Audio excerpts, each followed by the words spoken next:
السلام عليكم ورحمة الله وبركاته.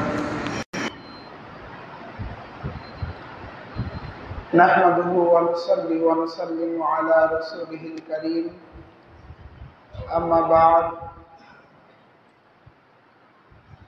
بخدمة الغوث ابن الغوث سيدنا وإمامنا وشيخنا وقدوتنا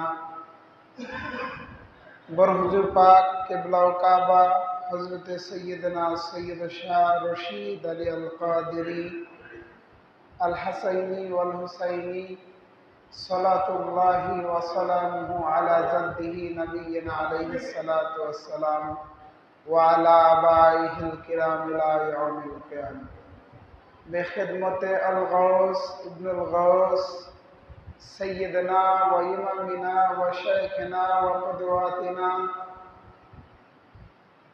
सदहुजूर पाक किबला काबा हजरत सैयदना सैयद शाह रशीद अली अल क़ादिरी अल हसैनी वल हुसैनी सलातुल्लाहि व सलामुहु अला जद्दिही नबिय्यिना अलैहि सलातु वस्सलाम बेखिदमत अल गौस इब्न अल गौस सैयदना व इमामिना व शेखना व क़ुदवतिना और अहबारना व हादियना व मौलाना अल इमाम सैयदी सज्जद नशीन हुजूर पाक किबला काबा हजरत सैयदना सैयद शाह यासूब अली अल क़ादिरी मद्दजिल आली अलैहि सलातु वस्सलाम व अला आबाइहिल किराम इला यौमिल क़ियामah।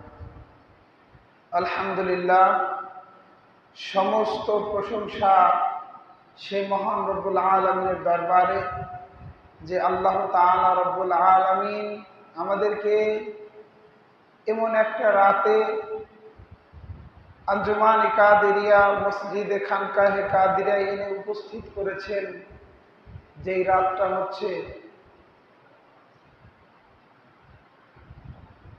9 মুহররমের রাত, অর্থাৎ 8 তারিখ চলে গিয়েছে, 9 দিনে পড়বে। এই দিন মাওলা ইমাম হুসাইন আলাইহিস সালাতু ওয়াস সালাম 61 হিজরিতে এমন অবস্থায় ছিলেন, এমন অবস্থায় কাটিয়েছেন যে মাওলা ইমাম হুসাইন আলাইহিস সালাতু ওয়াস সালামের পরিবার পরিজন আত্মীয় স্বজন যারা কারবালার ময়দানে গিয়েছিল এদের প্রত্যেকেরই খাবার বন্ধ করে দেওয়া হয়েছিল, পানি বন্ধ করে দেওয়া হয়েছিল। তো মাওলা ইমাম হুসাইন আলাইহিস সালাতু ওয়াস সালাম যে কারবালার ময়দানে শহীদ হবেন, এটা জিবরাইল আমিন এবং হযরত মিকাইল আলাইহিস সালাতু ওয়াস সালাম বারবার আল্লাহ রাসূল সাল্লাল্লাহু আলাইহি ওয়াসাল্লামের কাছে এই খবরটা বারবার নিয়ে গিয়েছে। এই যে বারবার রাসূল পাকের কাছে যাওয়া আর রাসূল পাককে মনে করিয়ে দেয়া, এই জন্য বারবার রাসূল পাককে মনে করিয়ে দেয়া হচ্ছে যে ইয়া রাসূলুল্লাহ, ইয়া হাবিবাল্লাহ, আপনার হুসাইন জিবহে আজিম কবুল করার জন্য, জিবহে আজিম গ্রহণ করার জন্য তিনি কারবালার ময়দানে শহীদ হবেন। এই জন্য আপনাকে বারবার মনে করিয়ে দিচ্ছি যেন আপনি হুসাইনের শানে একটু শোক পালন করতে পারেন, আপনি হুসাইনের শানে যেন মাতম করতে পারেন, আপনি হুসাইনের সাথে যেন মরসিয়া করতে পারেন, আপনি হুসাইনের সাথে যেন আজাদারি করতে পারেন। এই জন্য ইয়া রাসূলুল্লাহ, ইয়া হাবিবাল্লাহ, আল্লাহ তাআলা আপনাকে বারবার পাঠাচ্ছেন যে মাওলা হুসাইনের মহব্বতে, ইয়া রাসূলুল্লাহ, ইয়া হাবিবাল্লাহ, আপনি ছোটবেলা থেকেই শোক পালন করছেন, আপনার উম্মতদেরকেও বলে দেন যখন মুহররমুল হারাম চলে আসে, যখন মুহররম মাস চলে আসে, তখন আপনার উম্মতে মুহাম্মাদিও যেন মাওলা হুসাইনের সঙ্গে শোক পালন করে। এটা এই জন্য বারবার আমার রসুলকে বারবার আল্লাহ পাক জিবরাইল আমিনদের মাধ্যমে, মিকাইল আলাইহিস সালাতু ওয়াস সালামের মাধ্যমে বারবার রসুল পাককে স্মরণ করিয়ে দিচ্ছেন যে মাওলা হুসাইনের শানে গাহমে হুসাইন করো, মাতম করো, আজাদারি করো, মাওলা হুসাইনের মোহাব্বতে ভালোবাসায় তোমরা নিজেদের জান এবং মালকে আল্লাহ পাকের রাহে আল্লাহ তাআলা সন্তুষ্টির জন্য বিলিয়ে দাও। এই জন্য যখন ইমাম হুসাইন হাসান আলাইহিস সালাতু ওয়াস সালাম, তো উনি রসুল পাককে একদিন জিজ্ঞাসা করছেন যে নানা জান, আমার ভাই ইমাম হুসাইন আলাইহিসসালাম তো শহীদ হবে, তো আমি কি সেই দিন আমার হুসাইনের পাশে থাকবো না? তখন বললেন যে বেটা হাসান, সেই দিন তোমাকে উঠিয়ে নেওয়া হবে, তুমি জাহিরিভাবে থাকবে না। এই জন্য মাওলা ইমাম হাসান আলাইহিসসালাম বলতেন যে আল্লাহ, আমাকে এমন একজন নেককার সন্তান দান করো, এমন একজন সলিহীন সন্তান আমাকে দান করো, যাকে আমি মাওলা ইমাম হুসাইন আমার ভাই, আমার কলিজার টুকরার রাহে, আমার কলিজার মুহাব্বতে যেন আমি আমার সন্তানকে ওই কারবালার ময়দানে তাকে বিলিয়ে দিতে পারি, তাকে যেন মাওলা হুসাইনের মুহাব্বতে, মাওলা হুসাইনের ভালোবাসায় যেন আমি তাকে তার মাওলা ইমাম হুসাইন আলাইহিসসালামের কদমে তাকে সোপর্দ করে দিতে পারি। এইভাবে দোয়া করতেন। তো হযরতে ফারোয়া আলাইহিসসালাম মাওলা ইমাম হাসান আলাইহিসসালামের বিবি ছিলেন। তো সবসময় এনারা দুইজন দোয়া করতেন যে আল্লাহ, রব্বি হাবলি মিনাস সালিহিন, আমাকে একজন নেককার সন্তান দান করো। তো যখন আল্লাহ পাকের কাছে দোয়া করলেন, তো তখন আল্লাহ পাক মাওলা ইমাম হাসান আলাইহিসসালাম এবং তার আম্মা জানের দোয়াকে কবুল করে নিলেন। আল্লাহ পাক তাকে একটা সন্তান দান করলেন, যার নাম হচ্ছে হযরতে কাসিম আলাইহিসসালাম। এই কাসিম আলাইহিসসালামকে মাওলা ইমাম হাসান আলাইহিসসালাম জীবিত থাকা অবস্থায় ওনাকে একটা চিরকুট লিখে দিয়েছিল, চিরকুট লিখে তাবিজের মধ্যে ভরে দিয়েছিল আর বলেছিল যে যেই দিন তোমার নিকটে, হে বেটা, যেই দিন তোমার নিকটে সব থেকে খারাপ দিন আসবে, সব থেকে ভয়াবহ দিন আসবে, সব থেকে মুসিবতের দিন আসবে, সেই দিন এই তাবিজখানা খুলে তুমি তোমার চাচার কাছে দিও, মাওলা ইমাম হুসাইন আলাইহিসসালামের কাছে দিও। আর ওনার আম্মা জান হযরতে ফারোয়াকে বলে দিলেন যে যখন আমার ভাই ইমাম হুসাইন আলাইহিসসালাম যখন এই মদিনা শরীফ থেকে কারবালার দিকে, কুফার দিকে রওনা হবে, তখন আমার এই সন্তানকে আমার ভাইয়ের সাথে তুমি পাঠিয়ে দিও, আমার ভাইয়ের সাথে পাঠিয়ে দিও। তখন হযরতে ফারোয়া আলাইহিসসালাম যখন মাওলা ইমাম হুসাইন আলাইহিসসালাম যখন উনি মদিনা থেকে যখন রওনা দিলেন কারবালার উদ্দেশ্যে, কুফার উদ্দেশ্যে, তখন হযরতে ফারোয়া আলাইহিসসালাম মাওলা হুসাইন আলাইহিসসালামের কাছে যে বললেন যে ভাই, ইমাম হাসান আলাইহিসসালাম আমাকে একখানা ওসিয়ত করেছিল, আমাকে বলেছিল যে আমার এই বেটা কাসিম আলাইহিসসালাম যখন আপনি কারবালার উদ্দেশ্যে রওনা হবেন 61 হিজরিতে, আমি যেন কাসিমকে আপনার সাথে পাঠিয়ে দেই, আমি যেন কাসিমকে আপনার রাহে তার জানকে কোরবানি করে দেই। এইভাবে মাওলা ইমাম হুসাইন আলাইহিসসালামকে বলতেছিলেন। তখন ইমাম হুসাইন আলাইহিসসালাম উনি হযরতে কাসিমকে যখন উনি মদিনা থেকে নিয়ে গেলেন কারবালার ময়দানে, তো হযরতে কাসিম আলাইহিসসালামের বয়স তখন 13 বছর। এই 13 বছর বয়স মাওলা ইমাম হুসাইন আলাইহিসসালামের পক্ষ থেকে একের পর এক যখন শহীদ হতে লাগলো, দেখলো যে নবীর বংশের অনেকেই শহীদ হয়ে গিয়েছে, কিন্তু কাসিম আলাইহিসসালামকে মাওলা হুসাইন পাঠাচ্ছেন না। তখন হযরতে কাসিম আলাইহিসসালাম উনি দুই পায়ের উপর ভর করে উনি নিজেকে বড় বানানোর চেষ্টা করছে যে চাচা দেখেন আমি কাসিম কত বড় বীর আছি, হে চাচা আপনি আমার দিকে একটু তাকিয়ে দেখুন, আপনি আমার চাচা আব্বাস আলমদারকে পাঠিয়েছেন, ভাই আলী আকবরকে পাঠিয়েছেন, সবাই শহীদ হয়ে গেল, কিন্তু হে চাচা আপনি আমাকে পাঠাচ্ছেন না কেন? আমিও তো বড় হয়ে গিয়েছি, আপনি একটু আমার দিকে তাকান। তখন ইমাম হুসাইন আলাইহিসসালাম কাসিমকে জড়িয়ে ধরে কেঁদে ফেললেন আর বললেন যে বেটা কাসিম, তুমি হচ্ছে আমার ভাইয়ের সন্তান, তুমি হচ্ছে আমার ভাইয়ের সন্তান, আমি কিভাবে তোমাকে কারবালার ময়দানে যেতে দিতে পারি? আমি মাওলা হুসাইন তো জানি যে একবার কারবালার ময়দানে গিয়েছে, এই কারবালার ময়দান থেকে সে আর ফিরে আসেনি। তখন হযরত কাসিম আলাইহিসসালাম বারবার মাওলা ইমাম হুসাইনের কাছে বলতেছেন, কিন্তু কোনোভাবেই উনি অনুমতি দিচ্ছিলেন না। তখন উনি দৌড়ে যে ওনার আব্বা জান ওনার আম্মা জান এবং ওনার ফুফি জান হযরত জাইনাব সালামুল্লাহ আলাইহিস সালাম কি বলতেছেন যে হে হে ফুফু জাইনাব, আমার চাচা মাওলা হুসাইন তো আমাকে কোনোভাবেই অনুমতি দিচ্ছে না, তা আপনি একটু চাচাকে বলুন। আম্মা জানের কাছে যে বললেন যে আম্মা জান, চাচা তো আমাকে কোনো অনুমতি দিচ্ছে না। তখন ওনার আম্মা জান এই যে ওনার গলায় যে তাবিজ ছিল, এই তাবিজের কথা স্মরণ করিয়ে দিলেন যে তোমার আব্বা জান মাওলা ইমাম হাসান আলাইহিস সালাম থেকে আমাকে একটা ওসিয়ত করেছিল যে যে যখন তোমার সব থেকে মুসিবতের দিন আসবে, সেই দিন এই তাবিজখানা তুমি তোমার চাচাকে দেখাবে যে এই তাবিজের মধ্যে কি লেখা আছে। তখন উনি বললেন যে আম্মা জান, আপনি ঠিক কথা বলেছেন, কেননা দুনিয়ার মধ্যে সব থেকে মুসিবতের দিন হচ্ছে আজকের এই দিন। আজকের এই দিনটা আমার কাছে সব থেকে মুসিবতের দিন আম্মা জান। তো উনি সাথে সাথে এই তাবিজখানা খুলে ওনার চাচা জানের কাছে দিলেন যে ওই তাবিজের মধ্যে লেখা মাওলা ইমাম হাসান আলাইহিস সালাম লিখেছেন যে হে ভাই হুসাইন, আমি তো আপনার পাশে থাকতে পারবো না, আমি তো কারবালার ময়দানে তোমার মুসিবতের দিন তোমার পাশে থাকতে পারবো না। আমার বেটা কাসিমকে আমি আল্লাহ পাকের কাছে চেয়েছি শুধু আপনার রাহে কোরবানি করে দেওয়ার জন্য, আমার এই বেটাকে আপনি কবুল করে নেন। এইভাবে মাওলা ইমাম হাসান আলাইহিস সালাম মাওলা ইমাম হুসাইনের কাছে ওসিয়ত লিখে দিয়েছিলেন। তখন মাওলা ইমাম হুসাইন আলাইহিস সালাম উনি নিজে হাতে কাসিম আলাইহিস সালামকে উনি যুদ্ধের পোশাক পরিধান করিয়ে দিলেন, যুদ্ধের পোশাক পরিধান করে দিলেন আর বললেন যে বেটা যাও কারবালার ময়দানে যে যুদ্ধ করো।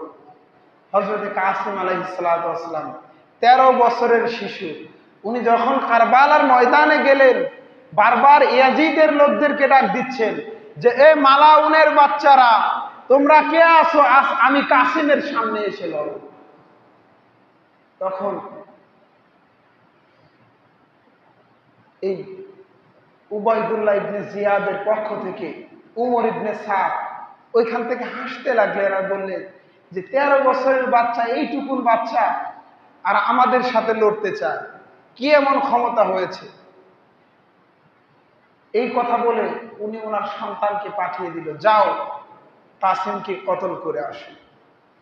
যখন কাসিম আলাইহিস সালামের সামনে আসলো, কাসিম আলাইহিস সালাম তরবারি দিয়ে একবারে এক কোপে ওর মাথাকে বিখণ্ডিত করে ফেললেন, ফির নার করে জাহান্নামে পাঠিয়ে দিল। এইভাবে যখন তার দ্বিতীয় সন্তানকে পাঠালো, এইভাবে একের পর এক যখন জাহান্নামে পাঠাচ্ছিল, তো তখন ওই উমর ইবনে সাদ বুঝতে পারলো যে এ হচ্ছে শেরে খোদা মাওলাই মুশকিল কোষা হায়দারে কাররার আলিয়ে মুর্তজার সন্তান। এই সন্তানের সামনে যদি আমার এক একজন লোককে যদি তাদের সামনে আমি পাঠিয়ে দেই, আজ এতটুকুন বাচ্চার সামনে থেকেও এরা কখনোই ফিরে আসতে পারবে না। কেননা আমরা এটা প্রমাণ পেয়েছি যে হায়দারে কাররারের যে কয়েকজন সন্তান রয়েছে প্রত্যেকটা সন্তান হচ্ছে শেরে খোদার মতোই বীর। এরা যখন কোনো মাঠে দাঁড়ায়, যখন কোনো ময়দানে দাঁড়ায়, যখন কোনো দিকে এগিয়ে যায়, তখন তার সামনে কোনো শত্রু টিকতে পারে না। ইনিই হচ্ছেন হায়দার কাররারের সন্তান। যখন এরকম ভাবে যখন ইমামে কাসিম আলাইহিস সালাম একের পর এক যুদ্ধ করে যখন জয়লাভ করতে যাচ্ছিল, এমন একটা অবস্থা হযরত কাসিম আলাইহিস সালামকে লক্ষ্য করে দূর থেকে উমর ইবনে সাদ লক্ষ্য করে বললেন যে তোমরা কাসিমের দিকে তীর ছোড়ো, যার হাতে বল্লম আছে সে বল্লম ছোড়ো, যার হাতে তরবারি আছে সে তরবারি তার আঘাত করো, যে যার হাতে কোনো কিছুই নেই সে পাথর দিয়ে মাওলা কাসিমকে তুমি আঘাত করো। এরকম ভাবে যখন কাসিম আলাইহিস সালামকে আঘাত করতে বলা হচ্ছিল, যখন কাসিম আলাইহিস সালামকে একের পর এক আঘাত করতে লাগলেন, হযরত কাসিম আলাইহিস সালামের এই বুকের মধ্য দিয়ে তীর ঢুকে গেল, গর্দানের মধ্য দিয়ে তীর ঢুকে গেল, পায়ের মধ্য দিয়ে তীর ঢুকে গেল। বল্লমের আঘাতে জর্জরিত হয়ে যখন কাসিম আলাইহিস সালাম যখন নিচে পড়ে গেলেন, তখন উনি ডাক দিলেন, চাচা মাওলা হুসাইন আদরিকনি ইয়া মাওলা হুসাইন। সাথে সাথে মাওলা হুসাইন আলাইহিস সালাম তাঁবুর মধ্য থেকে বের হয়ে আসলেন। এর আগেই কারবালার ময়দানে উমর ইবনে সাদ উনি হুকুম দিয়ে দিলেন, সীমার হুকুম দিয়ে দিলেন যে যাও কাসিমের উপর দিয়ে ঘোড়া চালিয়ে দাও। যখন কাসিম আলাইহিসসালামের চার দিক থেকে যখন কাসিম আলাইহিসসালামের উপর দিয়ে ঘোড়া চালিয়ে দিল, তখন কাসিম আলাইহিসসালামের এই শরীরের উপর দিয়ে ঘোড়া চালানোর জন্য কাসিম আলাইহিসসালামের এই শরীরটাকে টুকরো টুকরো করে আলাদা করে দেওয়া হয়েছিল। এমন ভাবে তার হাড় ভেঙে দেওয়া হয়েছিল যে মাওলা ইমাম হুসাইন আলাইহিসসালাম পশ্চিম দিক থেকে পূর্ব দিকে দৌড়াচ্ছেন কাসিম কাসিম বলে, কিন্তু কাসিমের লাশ কোথাও খুঁজে পাওয়া যাচ্ছে না, কোথাও খুঁজে পাওয়া যাচ্ছে না। মাওলা হুসাইন আলাইহিসসালামের মাওলা ইমাম হুসাইন আলাইহিসসালামের চোখে যেন পর্দা পড়ে গিয়েছে। উনি উত্তর দিক থেকে দক্ষিণ দিকে দৌড়াচ্ছিলেন, কিন্তু মাওলা ইমাম কাসিম আলাইহিসসালামকে কোনোভাবেই খুঁজে পাচ্ছিল না। মাওলা ইমাম হুসাইন আলাইহিসসালাম যখন দেখলেন যে কাসিমের মাথা কাটা লাশ, কাসিম আলাইহিসসালাম মাওলা হুসাইন আলাইহিসসালামকে বলতেছেন যে চাচা, আমি তো আপনার রাহে কোরবানি হয়ে গেছি, আপনার কথা রক্ষা করতে পারলাম না। তখন মাওলা ইমাম হুসাইন আলাইহিসসালাম উনি ওনার গামছাটা নিয়ে হযরতে কাসিম আলাইহিসসালামের এই টুকরো টুকরো লাশ মুবারককে এক জায়গা থেকে সমস্ত জায়গা থেকে ফুটে ফুটে গামছার মধ্যে পুরে নিলেন। পুরে নিয়ে যখন উনি ওনার কোলের মধ্যে করে নিয়ে যখন কাসিম আলাইহিসসালামকে নিয়ে তাবুত পাকের মধ্যে গেলেন, আর জয়নবকে ডাক দিয়ে বললেন যে বোন জয়নব, তুমি দেখে যাও তোমার কাসিমের কি অবস্থা হয়েছে।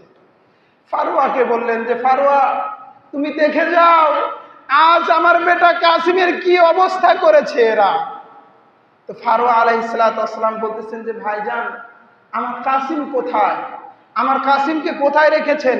আমার কাসিমকে নিয়ে আসেন, আমার কাসিমকে আমার কোলে তুলে দিন। তখন হযরতে ফারুয়া আলাইহিসসালাম দেখলেন যে মাওলা ইমাম হুসাইন আলাইহিসসালাম তার এই গামছাটুকু মুড়ানো গামছাটুকু ওনার আম্মা জানের সামনে রেখে দিলেন। যখন ওনার আম্মা জানের সামনে রেখে দিলেন, ওনার আম্মা জান হযরত ফারুয়া আলাইহিসসালাম তখন সাথে সাথে দেখলেন যে কাসিম আলাইহিসসালামের শরীরের এই গোশতগুলো আলাদা আলাদা করে ফেলা হয়েছে, তার হাড়গুলো বিভিন্ন জায়গায় ছড়িয়ে ছিটিয়ে ছিল। মাওলা হুসাইন আলাইহিসসালাম খুঁটে খুঁটে ওগুলোকে গামছার মধ্যে করে নিয়ে এসেছেন। তখন ফারুয়া আলাইহিসসালাম হযরত কাসিম আলাইহিসসালামের সামনে পড়তে লাগলেন যে আল্লাহ, তুমি সাক্ষী থেকো যে আমার বেটা হযরতে কাসিম আলাইহিসসালামকে এই মাওলা ইমামে হুসাইনের মহাব্বতে কুরবানি করে দিয়েছি। আমার যদি একটা সন্তান নয়, আমার যদি 100 কাসিমও যদি জন্মগ্রহণ করত, আজ আমি আমার মাওলা হুসাইনের জন্য আমি আমার এই 100 কাসিমকে আমার মাওলা হুসাইনের জন্য কুরবানি করে দিতাম। এই জন্য মাওলা ইমাম হুসাইন আলাইহিসসালাম এই যে কারবালার ময়দানের যে সত্য ঘটনাগুলো, এগুলো পরিষ্কার ভাবে মাওলা হুসাইন বুঝিয়ে দিচ্ছেন। যখন মাওলা ইমাম হুসাইন আলাইহিসসালাম কারবালার ময়দানে দাঁড়ালেন, বারবার তাদেরকে বলতেছেন যে হাল মিন নাসরিন ইয়ানসুরুনা, তোমরা কে আছো আমাকে সাহায্য করবে? আমি মাওলা হুসাইনের দিকে এগিয়ে আসো। তোমরা কে আছো? আলাম তাসমাউ, তোমরা কি আমার কথা শুনতে পাচ্ছ না? আমার কথা কি তোমাদের কানে যাচ্ছে না? তোমরা কে আছো আমি মাওলা হুসাইনকে সাহায্য করবে? তোমরা কে আছো? তখন মাওলা হুসাইন আলাইহিসসালাম শেষ কথা যেটা বলেছিল যে আলাইসা মিনকুম মুসলিমুন, তোমাদের মধ্যে কি একজনও মুসলমান নেই যে আমি মাওলা হুসাইনকে সাহায্য করবে? এই কথাটা কত দূর পর্যন্ত চলে যায় একটু চিন্তা করে দেখুন ভাইরা আমার। এই কথা কোথায় চলে যায় একটু চিন্তা করে দেখুন যে এই কথাটা কত বড় কথা বলেছেন মাওলা হুসাইন। যে যার সামনে দাঁড়িয়ে আছে নবীর সাহাবী, যার সামনে দাঁড়িয়ে আছে তাবি, যার সামনে দাঁড়িয়ে আছে তবে তাবি, যার সামনে দাঁড়িয়ে আছে হাফেজ, মাওলানা, কোরআনের হাফেজ, মুফতি, মুহাদ্দিস, এইরকম ভাবে প্রায় 3500 3500 এইরকম ভাবে জবরদস্তি আলেম ওলামা মাওলা হুসাইনের সামনে দাঁড়িয়েছে। কিন্তু মাওলা হুসাইন আলাইহিসসালাম বলতেছেন যে আলাইসা মিনকুম মুসলিমুন, এখানে কি একজন মুসলমান নেই যে আমি মাওলা হুসাইনের দিকে এগিয়ে আসবে? এখানে একজন মুসলমান নেই। মাওলা হুসাইন আলাইহিসসালাম বারবার বলতেছেন যে এখানে কি একজন মুসলমান নেই। তার মানে মাওলা হুসাইন আলাইহিসসালাম আমাদেরকে এই কারবালা থেকে কি শিক্ষা দিলেন? যে আসল এবং নকলের মধ্যে পার্থক্য, কে আসল আর কে নকল। সারা জীবন মাথায় রাখবেন ভাইয়েরা আমার, যে হকের পথে সবসময় কম লোক থাকে, হকের পথে সবসময় কম লোক থাকবে। এই যে আমরা আজ মাওলা হুসাইনের সামনে মাতম করতেছি, আজাদারি করতেছি, দেখবেন আমাদের পক্ষে অল্প সংখ্যক লোকগুলো দেখা যাবে, আর বাকি যারা আছে, একটা কথা মাথায় রাখতে হবে যে যাদের কণ্ঠ সুন্দর, যাদের চেহারা সুন্দর, ভালো ভালো কথা বলে, নামাজের কথা বলে, রোজার কথা বলে, হজের কথা বলে, জাকাতের কথা বলে, তাদের পক্ষে লোক বেশি হয়, কিন্তু আহলে বায়াতের পক্ষে লোক সবসময় কম হয়। এই জন্য মাওলানা ইমাম হুসাইন আলাইহিসসালাম হযরত খাজা মাইনুদ্দিন চিশতি রহমাতুল্লাহ আলাইহি বলেছেন, জানে মান নাসারাম বানামে হুসাইন মোনামে গোলামে গোলামানে হুসাইন। যে যখন মাওলানা ইমাম হুসাইন আলাইহিসসালাম উনি শহীদ হয়েছিলেন, যখন হযরত খাজা মাইনুদ্দিন চিশতি গরিবের নিয়াজ, যখন উনি এই ইতিহাসটা জানতে পেরেছিলেন, তখন উনি সাথে সাথে বলেছিলেন যে আমার জান আমি মাওলা হুসাইনের রাহে মাওলা ইমামে হুসাইন আলাইহিসসালামের কদমে কুরবানি করে দিলাম।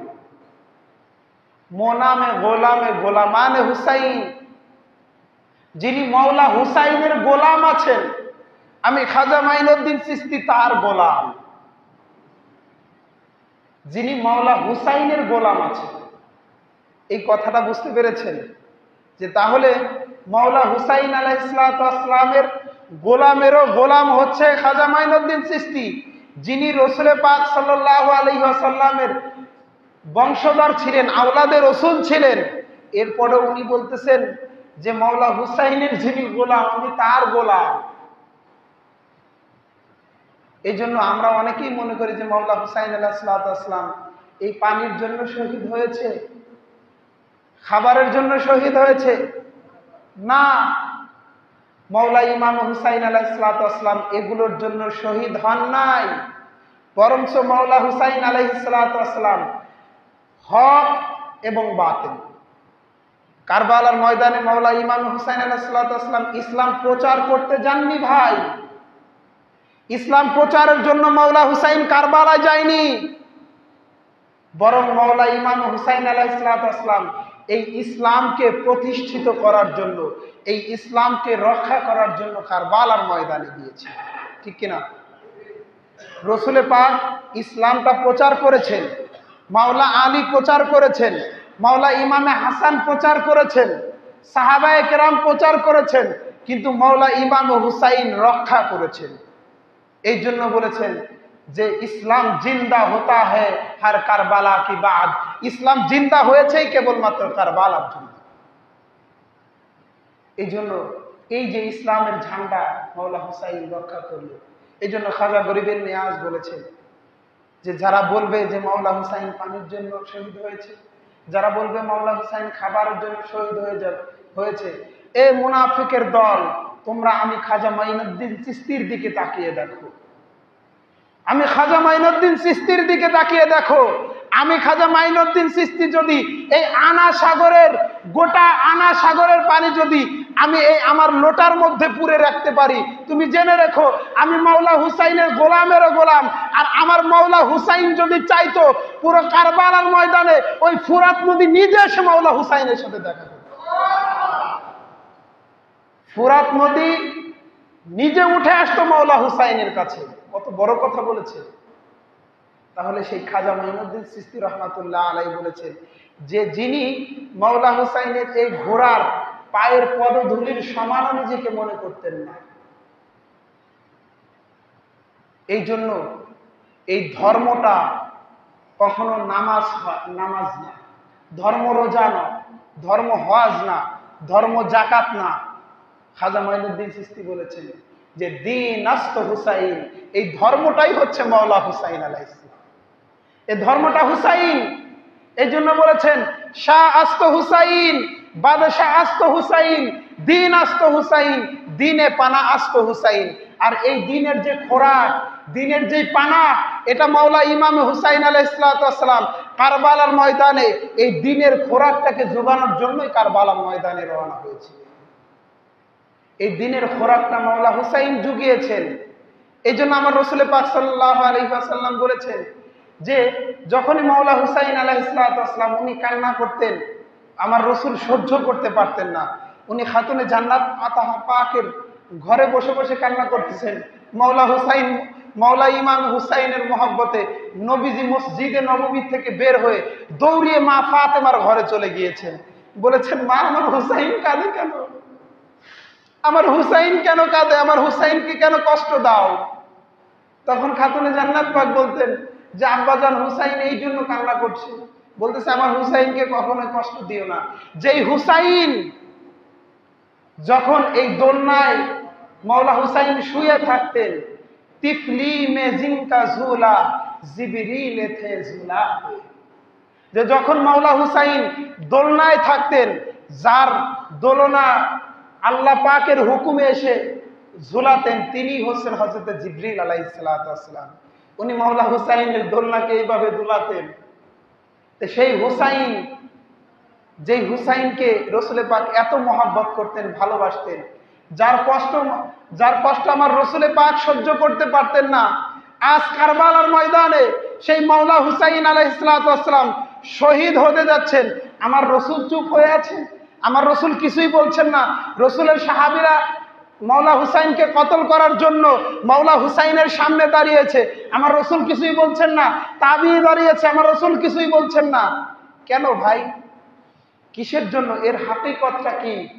আমার রাসূল পাক এই হাকিকতটা আগেই বুঝিয়ে দিলেন যে তোমরা জেনে রেখো, এই জন্য আমি রাসূল চুপ রয়েছি। যারা আমার রাসূল, আমার ইমামে হুসাইনকে মোহাব্বত করে, যারা আমার হুসাইনকে ভালোবাসে, যারা আমার হুসাইনের এশকে পাগল হয়ে গিয়েছে, আমি রাসূল তাদেরকে পার করানোর জন্য, তাদেরকে জান্নাতের ঠিকানা দেওয়ার জন্য, তাদেরকে জান্নাতের ফয়সালা দেওয়ার জন্য আমার হুসাইনকে আমি কারবালার ময়দানে, আমি শহাদায়ে শহীদের খাতারে জিবহে আজিমে কবুল করিয়েছি। আমার হুসাইনকে আমি এই জন্য কতল হতে দিয়েছি। যখন মাওলা ইমাম হুসাইন আলাইহিস সালাম, এই জন্য বারবার আমার আল্লাহ তাআলা মাওলা হুসাইনকে বলতেছিলেন, যখন আমার মাওলা হুসাইন আলাইহিস সালাম একের পর একজনকে শহীদের খাতায় নাম লেখাচ্ছিলেন, এক একজন করে পাঠাচ্ছিলেন, তখনও আমার আল্লাহ তাআলা আমার মাওলা হুসাইনকে বলতেছিলেন যে হে মাওলা হুসাইন, আমি তোমার উপরে রাজি খুশি হয়ে গিয়েছি। তুমি যে জিবহে আজিমের জন্য এসেছো, আর জিবহে আজিম আল্লাহ তাআলা কবুল করে নিয়েছি। এই জন্য মাওলা ইমাম হুসাইন আলাইহিস সালাম এই দিনটাকে প্রতিষ্ঠিত করলেন। এই আমরা যে পড়ি না লা ইলাহা আস্তা হুসাইন, খাজা মাইনুদ্দিন চিশতি লিখেছেন, দেখবেন রাসূল পাকের একটা হাদিস রয়েছে। রাসূল পাক সাল্লাল্লাহু আলাইহি ওয়াসাল্লাম যখন আহলে বায়াত পাককে যখন তার চাদরের মধ্যে পুড়িয়ে নিয়েছিলেন, তখন সর্বপ্রথম মাওলা আলী আলাইহিস সালাম বলেছিলেন যে হাসবি রব্বি জাল্লাল্লাহ। হাসবি মানে আমার জন্য যথেষ্ট, রব্বি জাল্লাল্লাহ, আমার জন্য আল্লাহ পাকই যথেষ্ট। খাতুনে জান্নাত পাক বলেছিলেন মা ফি কলবি গায়রুল্লাহ। মা মানে নাই, ফি মানে মধ্যে, কলবি মানে আমার কলবের মধ্যে, গায়রুল্লাহ আল্লাহ ছাড়া আর কোনো কিছুই নেই। আমি আল্লাহ তাআলার মহব্বতে, আল্লাহ তাআলার ভালোবাসায় নিজেকে বিলীন করে দিয়েছি, খাতুনে জান্নাত পাক বলেছিলেন। আর মাওলা ইমাম হাসান আলাইহিস সালাম বলেছিলেন যে নূর মুহাম্মদ সাল্লাল্লাহ, আমার নবী যে নূর আছেন, আমার নবী যে নূরে মুহাম্মাদে আছেন, এটা মাওলা ইমাম হাসান বলেছিলেন। আর মাওলা ইমাম হুসাইন আলাইহিস সালাম বলেছিলেন লা ইলাহা ইল্লাল্লাহ, এই যে লা ইলাহা ইল্লাল্লাহ মাওলা হুসাইন সেদিন বলেছিলেন, ওই লা ইলাহা ইল্লাল্লাহকে প্রতিষ্ঠিত করার জন্য, ওই লা ইলাহা ইল্লাল্লাহর এনজাম দেওয়ার জন্য মাওলা ইমাম হুসাইন আলাইহিস সালাম কারবালায় গিয়েছিলেন। এই জন্য খাজা মাইনুদ্দিন চিশতি গরিবের নিয়াজ লিখেছেন যে লা ইলাহা আস্ত হুসাইন, এই লা ইলাহা ইল্লাল্লাহ এর ভিত্তি স্থাপন করেছেই মাওলা ইমাম হুসাইন আলাইহিস সালাম। এর ভিত্তিটা মাওলা ইমাম হুসাইন স্থাপন করেছে। যে তোমরা জেনে নাও আল্লাহ পাক যে এক আছেন, এ আল্লাহ পাক এক আছেন, এইটা প্রতিষ্ঠিত করার সর্বশ্রেষ্ঠ অধিকার রেখেছেন মাওলা ইমাম হুসাইন আলাইহিস সালাম। আজ সেই একত্ববাদকে প্রতিষ্ঠিত করার জন্য, সেই নূরে মুহাম্মাদির রসুল পাক সাল্লাল্লাহু আলাইহি ওয়াসাল্লাম সর্বশ্রেষ্ঠ রসুল আছেন, এটাকে রক্ষা করার জন্য মাওলা ইমাম হুসাইন আলাইহিস সালাম দ্বীনের জামিনদার নিজের হাতে তুলে নিয়েছিলেন। এই জন্য সম্মানিত ভাইয়েরা আমার, এই যে মাওলা ইমাম হুসাইন আলাইহিস সালামের এত বড় ত্যাগ, এত বড় তিতিক্ষা, যে দেখেন মাওলা হুসাইন আলাইহিস সালাম কারবালার ময়দানে যখন মাওলা ইমাম হুসাইন আলাইহিস সালাম যখন উনি কতল হতে যাচ্ছিলেন, যে মাওলা ইমাম হুসাইন আলাইহিস সালামকে সেই কদাসিয়া থেকে যেই হুর ইবনে ইয়াজিদ রিয়াহি নিয়ে এসেছিলেন, এই হুর ইবনে ইয়াজিদ রিয়াহি বারবার মাওলা হুসাইন আলাইহিস সালামের পক্ষে যেতে চাচ্ছিলেন, কিন্তু তারা এই ইয়াজিদের পক্ষের যারা ছিল এরা হুর ইবনে ইয়াজিদ রিয়াহিকে যেতে দিচ্ছিল না। কিন্তু যখন হুর ইবনে ইয়াজিদ রিয়াহি দেখলেন যে মাওলা হুসাইনের সামনে সাহাবীরা দাঁড়িয়ে আছে, তবে তাবি দাঁড়িয়ে আছে, হাফেজ মাওলানা মুফতি মুহাদ্দিস দাঁড়িয়ে আছে, কেউ মাওলা হুসাইনের পক্ষে যাচ্ছেন না, তার মানে মাওলা হুসাইন হক আছেন।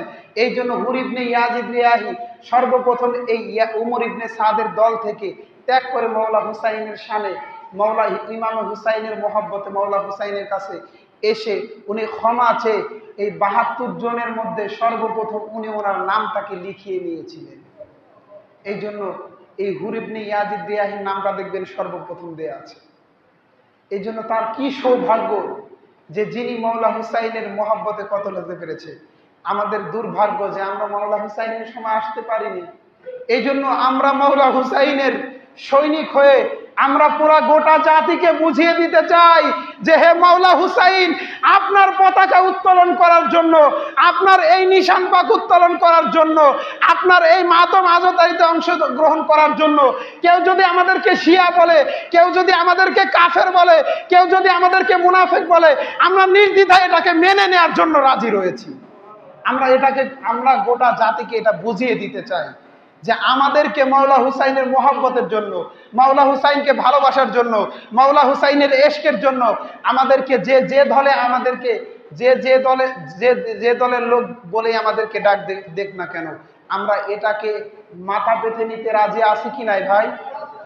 এই জন্য মুনাফিকরা আমাদেরকে এনজাম দেবে, এই মুনাফিকদের কথাগুলোকে এড়িয়ে চলে মাওলা হুসাইনের মহব্বতে, মাওলা হুসাইনের এশকে, মাওলা হুসাইনের শোকে শোকান্বিত হয় হচ্ছে আশেকে হুসাইনদের কাজ, ঠিক কিনা?